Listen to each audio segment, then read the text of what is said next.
गांव में एक छोटा लड़का रामू अपने पिता के साथ रहता था। रामू का पिता बहुत ईमानदार और मेहनती आदमी था।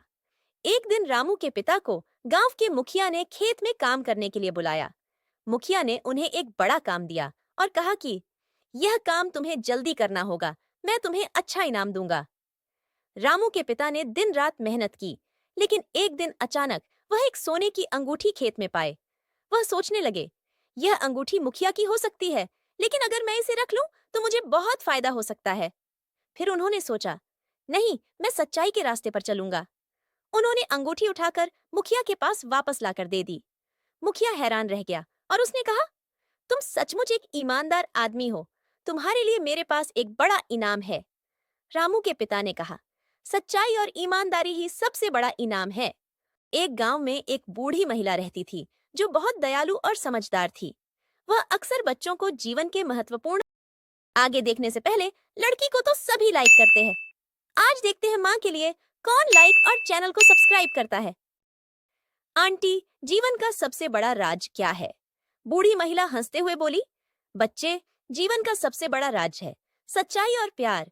यदि तुम सच्चे दिल से किसी की मदद करते हो और प्यार से अपने काम करते हो तो तुम्हारी जिंदगी सच्चे सुख से भरी रहेगी।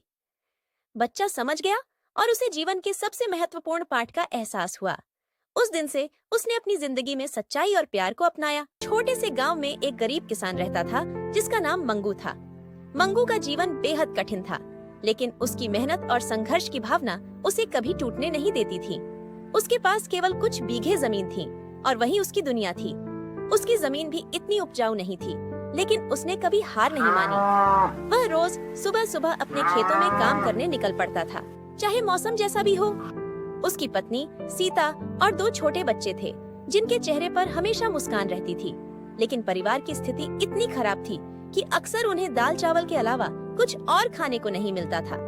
मंगू और सीता के पास अत्यधिक साधन नहीं थे, लेकिन उनका आत्मविश्वास और संघर्ष की भावना कभी कमजोर नहीं हुई। मंगू का मानना था कि मेहनत करने से भगवान भी मदद करते हैं। वह दिन रात अपनी जमीन पर काम करता था, फिर भी उसे बहुत कम फसल मिलती थी। उसकी जमीन में जल की कमी थी और अक्सर सूखा या बेमौसम बारिश उसकी फसलों को नष्ट कर देती थी। इसके बावजूद वह कभी हार मानकर बैठता नहीं था। एक साल की बात है जब मौसम बहुत खराब हो गया। बारिश बहुत कम हुई और जो थोड़ी बहुत बारिश हुई वह बेमौसम थी। मंगू ने जितना प्रयास किया उसकी फसल बहुत कम हुई। एक दिन वह अपने खेतों में काम कर रहा था, तभी उसका दोस्त शिवराम, जो शहर में एक व्यापारी था, उससे मिलने आया। शिवराम ने मंगू की स्थिति देखी और उसे तसल्ली दी। शिवराम ने मंगू से कहा, मंगू भाई, तू मेहनत करता है, लेकिन तेरे पास जमीन की सही देखभाल का तरीका नहीं है। अगर तू सही तरीके से खेती करना सीखता तो तुझे और अच्छा फल मिल सकता था। मैं तेरी मदद करूंगा। शिवराम ने मंगू को कुछ नए तरीकों के बारे में बताया, जैसे सिंचाई की बेहतर व्यवस्था, मिट्टी की गुणवत्ता को बढ़ाने के लिए खाद का उपयोग और फसल चक्र के बारे में कुछ सलाह दी।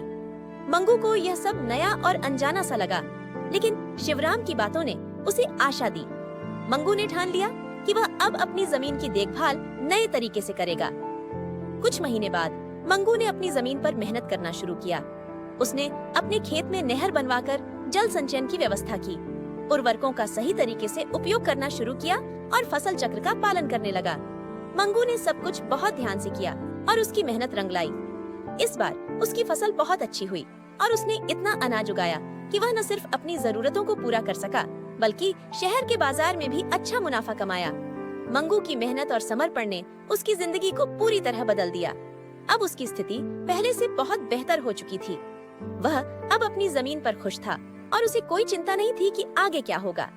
मंगू ने गांव के अन्य किसानों को भी अपने अनुभव और सीखी हुई नई बातें बताईं।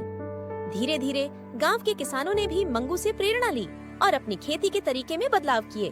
गांव में हरियाली आई, फसलें बेहतर होने लगीं और गांव में खुशहाली लौट आई। मंगू की इस यात्रा में सबसे बड़ी बात यह थी कि उसने कभी हार नहीं मानी।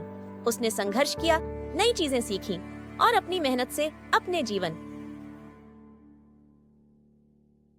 छोटे से गांव में 2 बचपन के दोस्त रहते थे जिनके नाम थे रमेश और सुरेश। दोनों बचपन से ही साथ खेलते थे, पढ़ते थे और हर काम में एक दूसरे की मदद करते थे। गांव में दोनों की दोस्ती बहुत मशहूर थी।